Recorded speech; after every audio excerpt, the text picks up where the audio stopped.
اعوذ باللہ من الشیطان الرجیم بسم اللہ الرحمن الرحیم۔ کامل علی یوٹیوب چینل کی طرف سے میں حمزہ ملک آپ کی خدمت میں حاضر ہوں۔ دوستو آج میں آپ کے لیے ایک نہایت ہی اچھا اور بہت ہی آزمودہ پری کا عمل لے کر آیا ہوں۔ دوستو یہ سفلی عمل ہے، لہٰذا جو لوگ نمازی ہے، پرہیزگار ہے، وہ اس عمل کو نہ کرے۔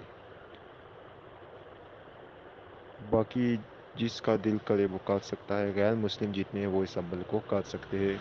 اس کی اجازت لینے کے لیے ہمارے چینل کو سبسکرائب کرے، ویڈیو کو لائک کرے اور کمنٹ میں اوکے لکھے، اور جب ہماری طرف سے ریڈ لائک آ جائے تو سمجھے کہ آپ کو اجازت ہو گئی ہے۔ یہ سفلی پری جو ہے، دراصل یہ اس کا کوئی نام وغیرہ نہیں ہوتا ہے، کیونکہ یہ کسی بھی نام سے یا کسی بھی طریقے سے یہ حاضر ہو جاتی ہے۔ دوستو آپ نے کرنا یہ ہے کہ سب سے پہلے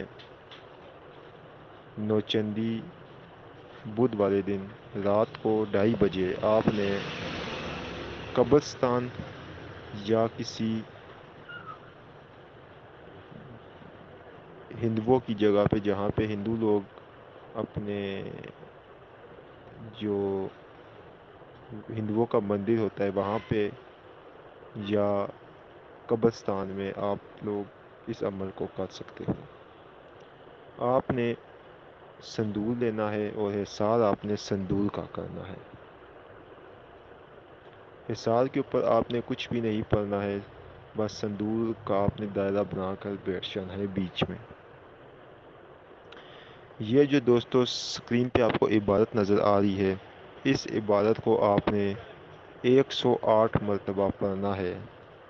پڑھنے کے بعد دوستو آپ نے اپنے گھر واپس آ جانا ہے اور پیچھے مڑ کر نہیں دیکھنا ہے۔ یہ عمل دوستو ویسے تو 1 دن کا ہے، لیکن زیادہ سے زیادہ اس کو آپ لوگ 3 دن کر سکتے ہیں۔ جب آپ لوگ گھر آ جاؤ گے، سو جاؤ گے، تو پری آپ کو آ کر ہلائے گی اور وہ آپ کو بولے گی کہ مجھے کیوں بلایا ہے۔ آپ اس سے کوئی ایک کام کروا سکتے ہیں یا اس سے کوئی ایک کام لے سکتے ہیں، اور یہ آپ کا ایک کوئی کام کرے گی اور ایک کام کر کے آپ کا یہ چلی جائے گی۔ اس کو تسخیر کرنے کا اور اس کو دوست بنانے کا وہ ایک الگ عمل ہے، لیکن اس سے صرف ایک کام کرے گی حاضر ہو کے۔ امید کرتا ہوں کہ آپ لوگوں کو یہ عمل سمجھ آ گیا ہوگا۔ ویڈیو اچھی لگنے کی صورت میں ویڈیو کو لائک کریں اور چینل کو سبسکرائب کریں۔ شکریہ۔